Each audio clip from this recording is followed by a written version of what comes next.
আল্লাহ পাকের দরবারে অসংখ্য অগণিত শুকরিয়া যে আল্লাহ পাক রব্বুল আলামিন আমাদেরকে আজকে 27 পারা পড়া হবে 24তম রমজানে উপস্থিত হওয়ার তৌফিক দান করেছেন। এজন্য আমরা শুকরিয়া আদায় করি, বলে আলহামদুলিল্লাহ। আজকে সূরা জারিয়াতের বাকি অংশ পড়া হবে, সূরা তুর, সূরা নজম, সূরা কমার, সূরা আর রহমান, সূরা ওয়াকিআত, সূরা হাদিদ, অনেকগুলা সূরা পড়া হবে। সূরা জারিয়াত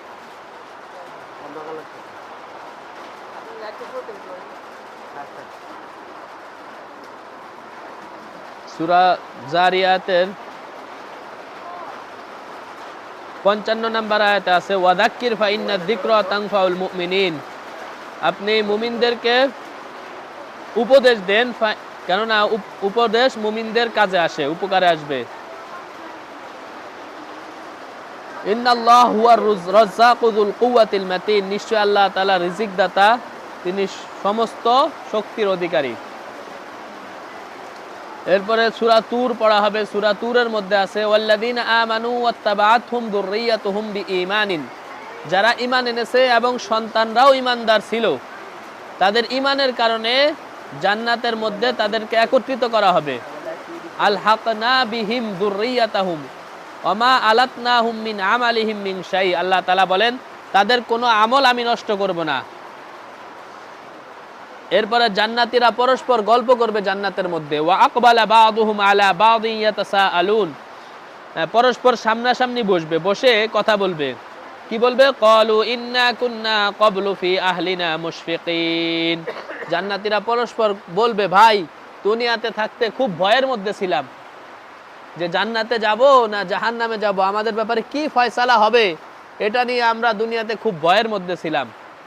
ফামান্নাল্লাহু আলাইনা, অতঃপর আল্লাহ তাআলা আমাদের উপর অনুগ্রহ করেছেন।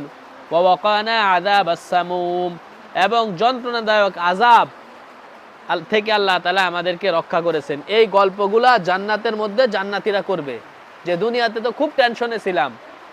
তো এটাই বলা হয় যে আল ঈমানু বাইনাল খাউফি ওয়ার রাজা, ঈমান হচ্ছে ভয় এবং আশা, এই দুইয়ের মাঝখানে ভয়ও থাকতে হবে আবার আশাও থাকতে হবে। তো এই কথাগুলাই জান্নাতীরা আবার জান্নাতে গিয়ে স্মরণ করবে। এরপরে সূরা নজম পড়া হবে। সূরা নজমের মধ্যে আছে ওয়ান নাজমি ইযা হাওয়া মা দাল্লা সাহিবুকুম ওয়া মা গাওয়া, আল্লাহ তাআলা তারকার কসম খেয়ে বলতেছেন, মা দাল্লা সাহিবুকুম, তোমাদের সাথী অর্থাৎ মুহাম্মদ সাল্লাল্লাহু আলাইহি ওয়াসাল্লাম তিনি পথ হারানন, ওয়া মা গাওয়া, পথভ্রষ্ট নন, ভুলও করেন না, তিনি ভুলের উপরও নন। ওয়া মা ইয়ানতিকু আনিল হাওয়া, তিনি নিজের মন থেকে কিছু বলেন না, মন থেকে বানায় বানায় কোরআন বলতেছে, হাদিস বলতেছে, এমন না। ইন হুয়া ইল্লা ওয়াহয়ুন ইউহা, তার কাছে যে ওহী আসে ওই ওহী মোতাবেকই তিনি কথা বলেন। আল্লামাহু শাদীদুল কুওয়া, তাকে এগুলা শিক্ষা দেন এক প্রবল শক্তির অধিকারী, পাখা বিশিষ্ট, অর্থাৎ জিবরাইল আলাইহিস সালাম। এরপরে সূরা নজমেরই 32 নম্বর আয়াত আল্লাহ তাআলা বলেন ফালা তুযাক্কু আনফুসাকুম, তোমরা নিজেরা নিজেদেরকে নির্দোষ মনে করো না। অনেকে আমরা বলি যে আমি একেবারে জান্নাতি, আমি জীবনে কোনো দোষ করি না, জীবনে কোনো গুনাহ করি না। হাজার হাজার মানুষের সামনে বলে যে আমি কখনো আল্লাহর কাছে ক্ষমা চাই না, নাউজুবিল্লাহ, আমি ইস্তেগফার করি না, কেন আমি জীবনে কখনো গুনাহ করি নাই, এরকমও অনেকে বলে। আল্লাহ বলেন না, নিজেকে নিজে একেবারে পুত পবিত্র মনে করো না।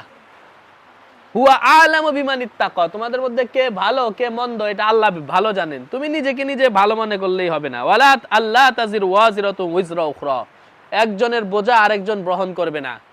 বলে যে পীর সাহেবের কাছে মুরিদ হইছে, তো পীর সাহেব সুপারিশ করে তাকে জান্নাতে নিয়ে যাবে, খবরদার, এটা ভুল। আল্লাহ তাআলা বলেন একজনের বোঝা আরেকজন বহন করবে না। গতকালকে একজনে ফোনে বলতেছে, আমার আব্বারে নামাজ পড়তে বললে আব্বা বলে আমি তো পীরের মুরিদ, আমরা তো পীরের মুরিদ, আমাদের নামাজ লাগে না, আমাদের মুর্শিদই আমাদেরকে পার করায় দিবে। নাউজুবিল্লাহ। আল্লাহ রাসূল স্বয়ং আয়েশা ফাতেমা রাদিয়াল্লাহু তাআলা আনহাকে বলতেন, ফাতেমা আনকিদি নাফসাকি মিনান নার, তুমি নিজেকে জাহান্নাম থেকে বাঁচাও। ফা ইন্নী লা উগনি মিনকি শাইআ, আমি তোমাকে বাঁচাইতে পারবো না, তোমার নিজের আমল না থাকলে আমি তোমাকে বাঁচাইতে পারবো না। নূহ আলাইহিস সালামের ছেলে কেনান, বাপ নবী, বাঁচাইতে পারবে না, কাল কিয়ামতের মাঠে সে জাহান্নামী, কেন? দিন গ্রহণ করে নাই। ইব্রাহিম আলাইহিস সালামের পিতা আজর দিন গ্রহণ করে নাই, জাহান্নামী। আদম আলাইহিস সালামের ছেলে কাবিল জাহান্নামী। লূত আলাইহিস সালামের স্ত্রী সেও জাহান্নামী, কেন? দিন কবুল করে নাই। তো নিজের আমল দিয়ে নিজেকে বাঁচাইতে হবে, আরেকজনের আমলের উপর ভরসা করলে কাল কিয়ামতের মাঠে সে ক্ষতিগ্রস্ত হবে। আল্লাহ তাআলা বলেন আল্লাইসা লিল ইনসানি ইল্লা মা সাআ, মানুষ তাই পায় যা সে করে। অনেকে আমরা তকদিরের দোহাই দিয়ে বসে থাকি, আমার তকদিরে কি আছে না আছে সেটা তো আমি জানি না, কিন্তু আমল করলে ভালো হবে এটা তো আল্লাহ বলে দিয়েছেন। আল্লাহ বলছেন মানুষ তাই পায় যা সে করে, আল্লাইসা লিল ইনসানি ইল্লা মা সাআ। এরপর আজকে 7 নাম্বার রাকাতে একটি সিজদা আছে,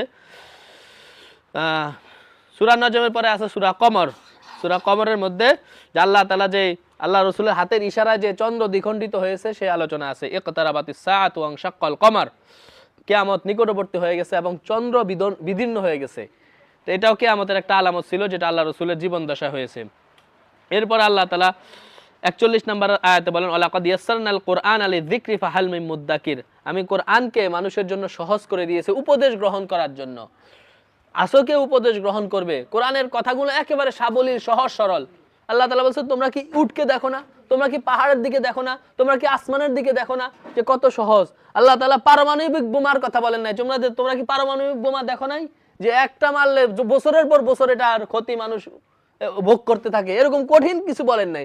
সহজ সহজ জিনিস যেটা সবাই বুঝতে পারে, জ্ঞানীও বুঝে, যে একেবারে জ্ঞান নাই মূর্খ সেও বুঝতে পারে, এরকম সুন্দর সুন্দর দৃষ্টান্ত দিয়ে আল্লাহ তাআলা কোরআনে মানুষদেরকে বুঝিয়েছেন এবং এজন্যই বলছেন যে আমি কোরআনকে সহজ করে দিয়েছি।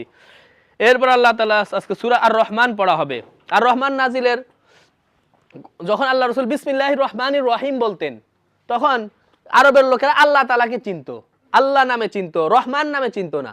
তারা বলে উঠলো মোহাম্মদ আবার কি দিকে দেখা, রহমান আবার কে? আল্লাহ তাআলা বলেন তোমরা রহমানরে চিনো না? এই 78 আয়াত বিশিষ্ট একটা সূরা নাজিল করে আল্লাহ তাআলা রহমানের পরিচয় দিয়েছেন। আর রহমান আল্লামাল কোরআন খলাকাল ইনসান আল্লামাহুল বায়ান। এবং এইখানে প্রায় 32 বার আল্লাহ তাআলা বলছেন ফাবি আইয়ি আলাই রাব্বিকুমা তুকাযযিবান। আল্লাহ তাআলা বিভিন্ন নিদর্শন সমূহ, বিভিন্ন কুদরত সমূহ বর্ণনা করছেন, নিয়ামতের কথা বর্ণনা করছেন, বর্ণনা করার পরে বলছেন ফাবি আইয়ি আলাই রাব্বিকুমা তুকাযযিবান, আমার কোন নিয়ামত ছাড়া তোমরা চলতে পারবে, আমার কোন নিয়ামতকে তোমরা অস্বীকার করবে। এটাকে জিনাতুল কোরআন বলা হয় সূরা আর রহমানকে, কোরআনের সৌন্দর্য। এরপরে সূরা ওয়াকিয়া পড়া হবে। সূরা ওয়াকিয়ার ব্যাপারে হাদিসে আসছে মান করা সূরাতাল ওয়াকিয়াতি ফি কুল্লি লাইলাতিন, যে প্রতি রাতে সূরা ওয়াকিয়া পড়বে লাম তুসিবহু ফাকাতুন আবাদা, তাকে কখনো দারিদ্রতা স্পর্শ করবে না। সূরা ওয়াকিয়ার পরে আছে সূরা হাদিদ। সূরা হাদিদের একটি আয়াত আছে 4 নম্বর আয়াত, আল্লাহ তাআলা বলেন ওয়া হুয়া মাআকুম আইনা মা কুনতুম, তোমরা যেখানেই থাকো মনে রাখবে আল্লাহ সেখানে আছে। আমি যেখানেই থাকি না কেন আল্লাহ আমার কার্যকলাপ, আমার কাজকর্ম সব পর্যবেক্ষণ করতেছেন, দেখতেছেন। তা আল্লাহ বলেন ওয়া হুয়া মাআকুম আইনা মা কুনতুম, তোমরা যেখানেই থাকো আমি সেখানেই আছি। এরপরে দুনিয়ার দৃষ্টান্ত দিয়েছেন। এরপরে সূরা হাদিদের মধ্যে আল্লাহ তাআলা বলছেন ও আনজালনাল হাদিদ ফিহি বাসুন শাদীদ, আমি লোহা নাজিল করেছি, এই লোহার মধ্যে আছে অনেক শক্তি।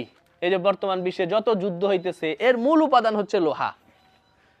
ওয়া মানাফিউ লিন-নাস, এবং মানুষের জন্য এই লোহার মধ্যে অনেক উপকার রয়ে গেছে। আজকে লোহা না থাকলে অনেক কার্যক্রম ব্যাঘাত ঘটতো, হইতই না।